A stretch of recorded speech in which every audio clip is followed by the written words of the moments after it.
आज हामी नेपाली साहित्यको भूमिका विषयमा चर्चा गरौँ है त। यहाँहरू समक्ष मैले एउटा भिडियो लिएर आएको छु जसमा आज म नेपाली साहित्य स्पेसली समाज सुधारमा नेपाली साहित्यको भूमिका कस्तो हुन्छ भनेर यहाँहरू समक्ष प्रस्तुत गर्दैछु। पुरै सुनेर पृष्ठपोषण दिनुहोला। सुधार गर्नुपर्ने ठाउँमा कमेन्ट गरेर यो पक्ष चाहिँ यसलाई सुधार गर्दाखेरि हुन्थ्यो भन्नुभयो भने आभारी हुने थिएँ। पहिलो, समाज सुधारमा नेपाली साहित्यले खेल्न सक्ने भूमिका सामाजिक चेतना फैलाउने। साहित्यले अन्धविश्वास, छुवाछुत, जातीय विभेद, लैङ्गिक असमानता, दाइजो प्रथा, बालविवाह जस्ता कुरीति विरुद्ध जनचेतना फैलाउँछ। शिक्षा र ज्ञानको विस्तार गर्ने, कथा, कविता, निबन्ध, उपन्यास आदि मार्फत नैतिक शिक्षा, जीवनोपयोगी ज्ञान, सकारात्मक सोचको विकास गराउँछ। त्यस्तै राष्ट्रिय एकता र देशभक्ति प्रवर्धन गर्ने काम पनि साहित्यले गर्छ।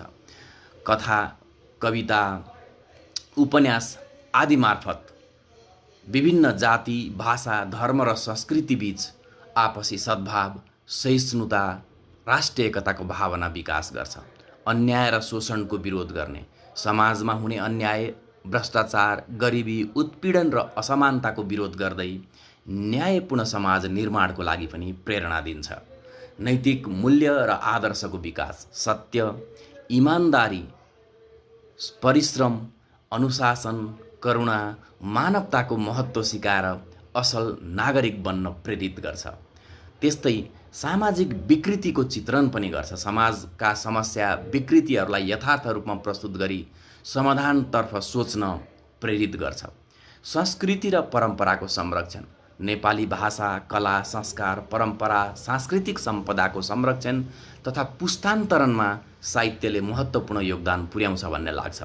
परिवर्तनको लागि प्रेरणा दिने, साहित्यले व्यक्तिलाई आफ्नो सोच र व्यवहारमा परिवर्तन गरी समाज सुधारको कार्यमा सहयोगी हुन प्रेरित गरिराख्छ।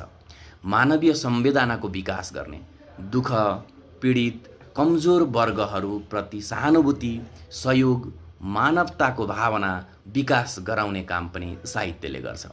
लोकतान्त्रिक चेतना र नागरिक जिम्मेवारीको विकास गर्ने, स्वतन्त्रता, समानता, अधिकार, कर्तव्य र उत्तरदायित्वबारे सचेत गराई लोकतान्त्रिक समाज निर्माणमा सहयोग गर्छ। नेपाली साहित्य केवल मनोरञ्जनको माध्यम मात्र होइन, समाज परिवर्तनको सशक्त साधन पनि हो। यसले समाजका समस्याहरू उजागर गर्नुका साथै